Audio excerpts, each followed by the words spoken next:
Hello everybody. How are you? Yes, we hope that you are feeling quite well. Welcome to Napolophilos TV. Uh, as usual, I'm Teacher Napoleon. In the last session, we have talked about on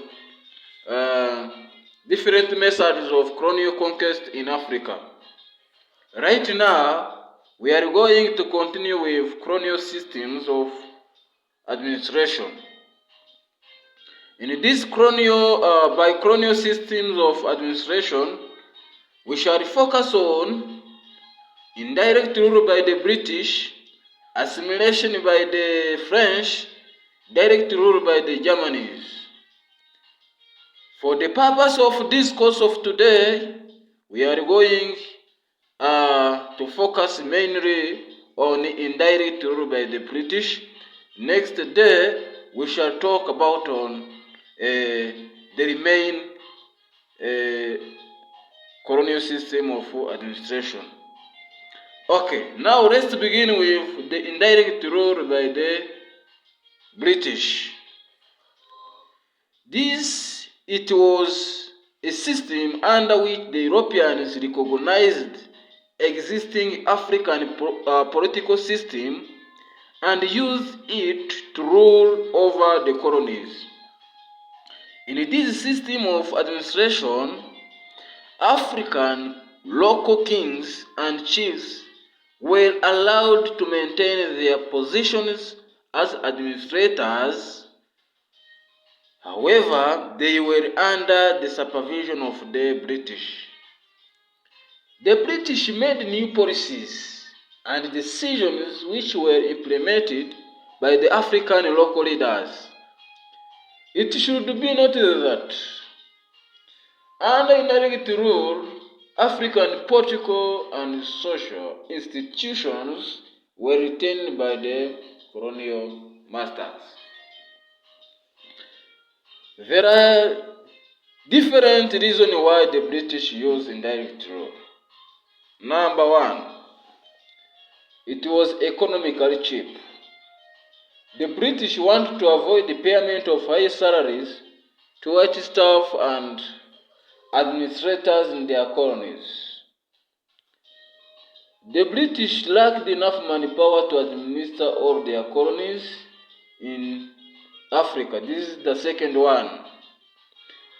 The number of British citizens in Africa was small compared to their colonies.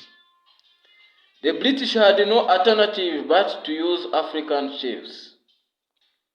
The third one, the British feared resistance and hostility from Africans.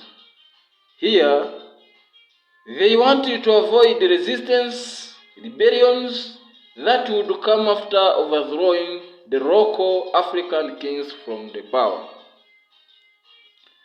There was a problem of language barrier. Letting African leaders to rule was a better where the British did not understand the languages and customs of Africans. Therefore, letting African leaders to rule was a better choice to solve the language problem. The African kings and chiefs would act as a shock absorbers in the case of any conflict and wars. There was existence of well-established centralized system of administration in Africa. This encouraged the British to rely on such administration in Africa. So, it was another way of preparing Africans for self-government. They wanted to prepare Africans for self-rule or self-government. The British wanted to retain future African leaders for their colonies in Africa. The success of indirect rule in other parts of the world, such as India, also encouraged the British to apply in Africa. This was because they had seen its good results. This forced the British officers to adopt it in northern Nigeria and Uganda. The British used indirect rule because they anticipated or expected the African reality. They expected the African readers to work hard in order to please their masters. This would bring good results to the British government. Indirect rule was favorable for the exploitation of African resources. It would create peacefully conditions and give the colonialists enough time to engage in activities such as mining and trade. Okay, without wasting our time, let's stop by here this session, and we shall continue in next session where we shall talk about on the remain colonial system of administration, including assimilation by the French, direct trade by the Germans.